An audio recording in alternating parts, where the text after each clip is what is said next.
Hello, this is Andrine, a Jewish American priestess, and I am coming to you today playing with new toys. I have some birthday presents from my partners in crime, including this new video camera. We'll see how that works out. And we're going to do a Hebrune reading today with this new set of tarot cards. It's the Steampunk Tarot, and we'll see what comes up. We're just going to do 2 cards today, and you get to choose your reading. And then I will put the timestamps down below, and you can click on that timestamp to go straight to your reading. Okay, here comes one. I really wanted to flip over, and let's see, there is number 2 for us. Okay, we're going to do 2 cards, 3 Hebrunes, and see what we have today. So for card number 1, we have the Messenger of Airships.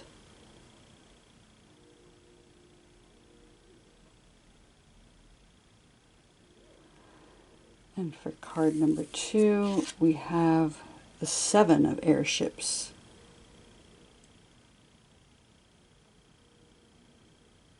Okay, so click on the timestamp down below to find your reading, and I will see you there.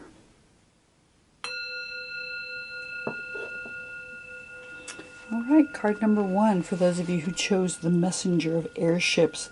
She is considered the Page of Swords in traditional tarot. She is someone who is able to make quick decisions and is very good with communication. The traditional Page of Swords is someone who has that looking every direction, keeping their eyes open, being able to move quickly and corner very easily, is someone who has a lot of determination, fortitude as they move through their life, and many skills with challenging situations, negotiations. So yeah, it's about having that flexibility and speed that one needs to move through situations. So let's do a three Hebrune spread to see what messages are coming to you from this Messenger of Airships. Got that too.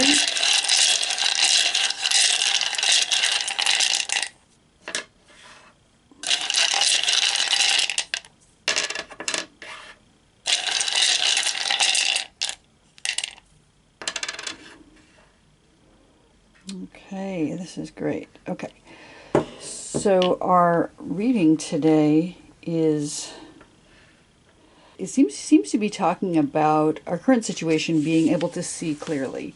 The Ayin is the letter that represents vision. It's the eye. So it's about being able to see things clearly, having sharp eyes to notice things in our situation, which is exactly the message of the Messenger of Airships. She's got that very alert posture and ability to see what needs to be seen.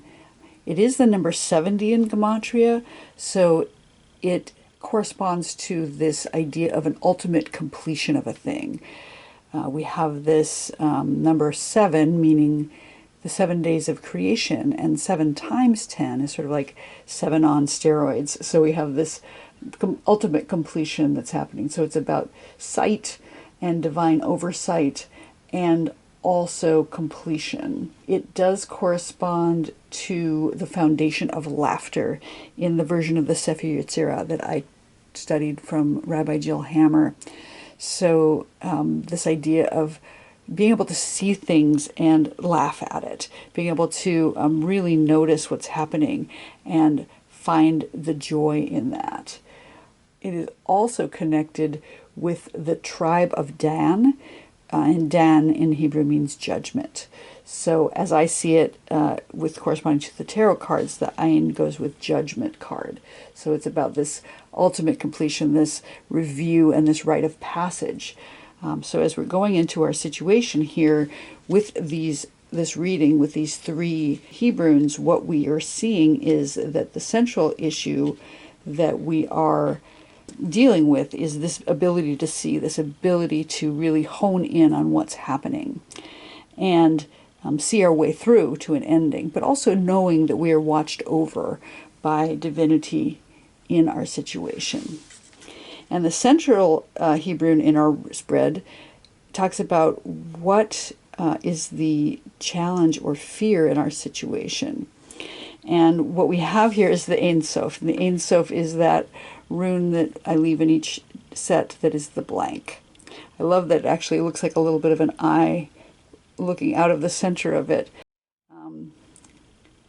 But it is that concept of not knowing, that there is this unendingness and the void, the primordial chaos, the boundlessness of no time.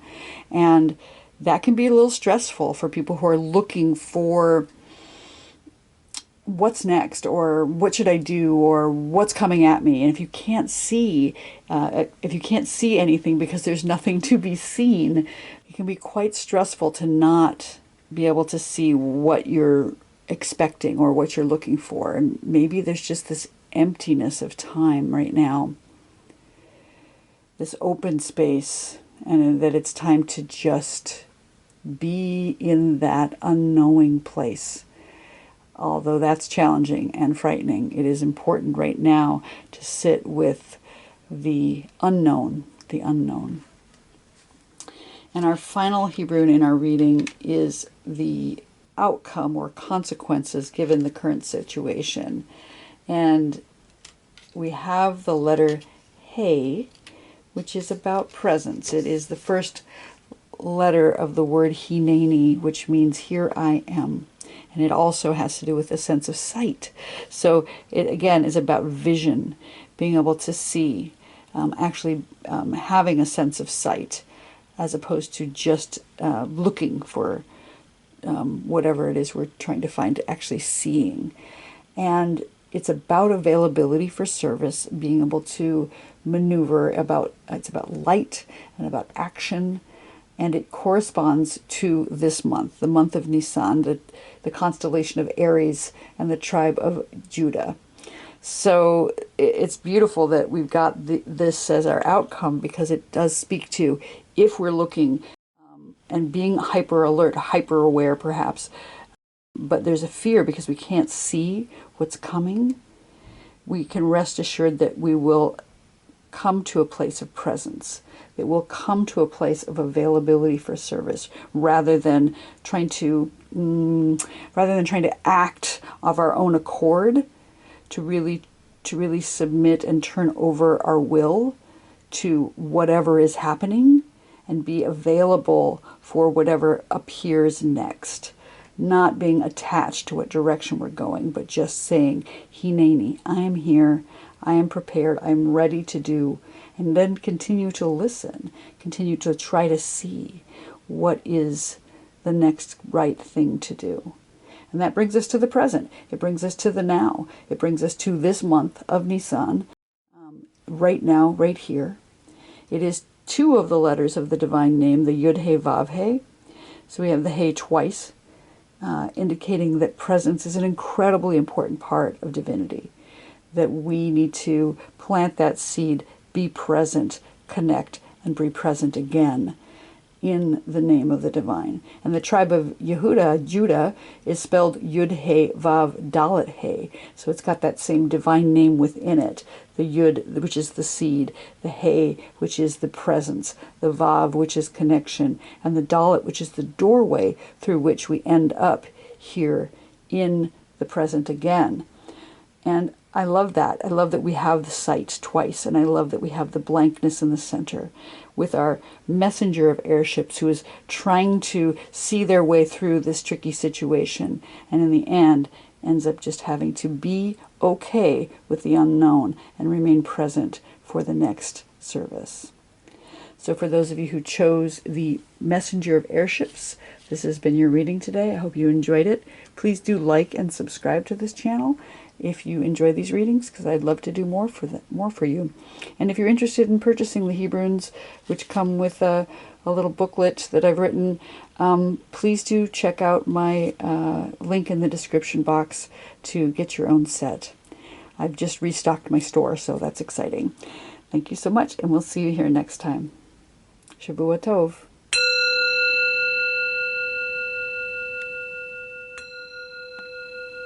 Hello, card number 2 for those of you who chose the Seven of Airships.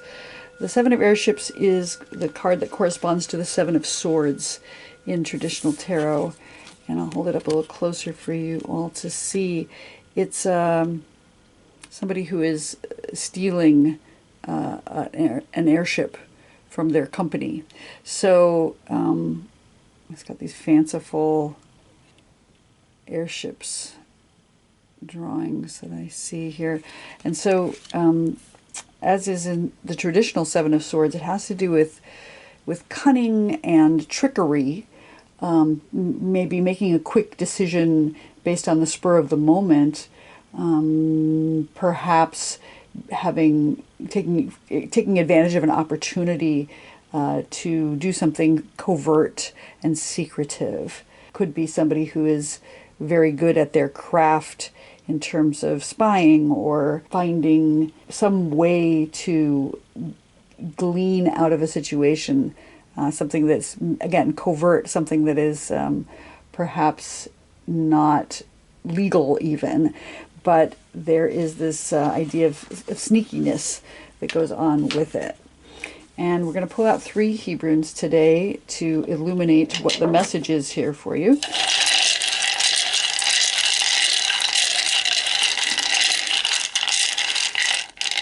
On the top, well, interesting.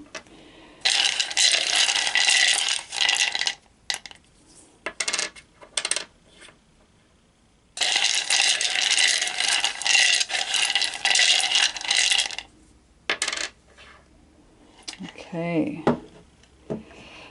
So we had the blank rune in the first reading as well.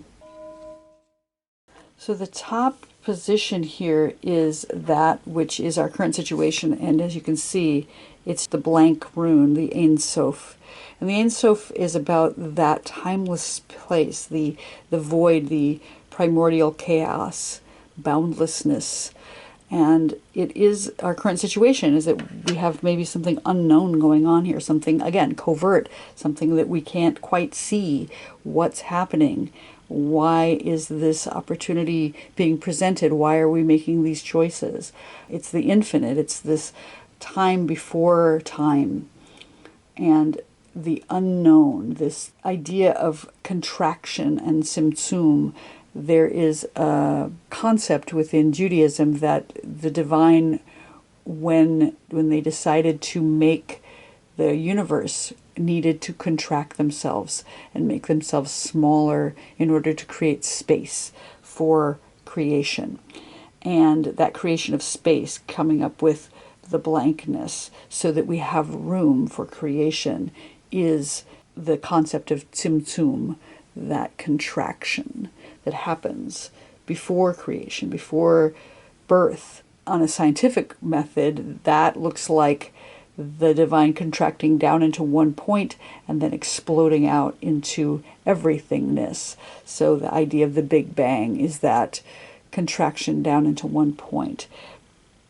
And this blank Hebrune represents that primordial material out of which all things are created. So our current situation in this Seven of Airships is we have an opportunity, something that is unwritten, something that is unformed, something that is a void, something that has the endless possibility. that's the current situation. And our challenge in the situation, the center one, is the letter Mem.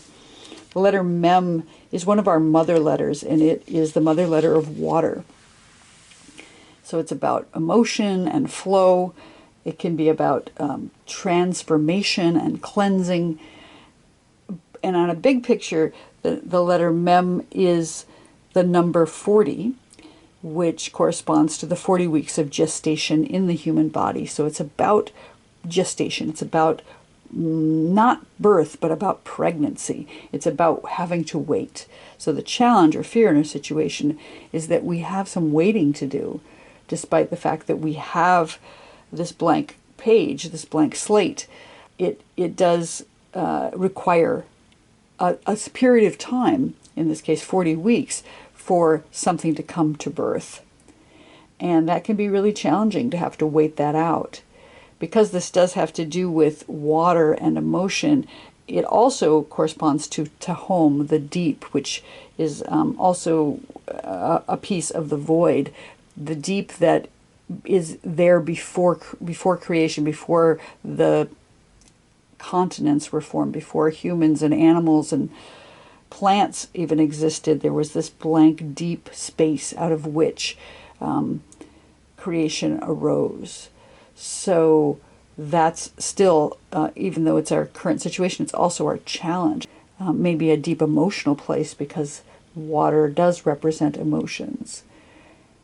Perhaps a deep well or a flood or a grief that's there that we need to tap into or traverse in order to get through our situation.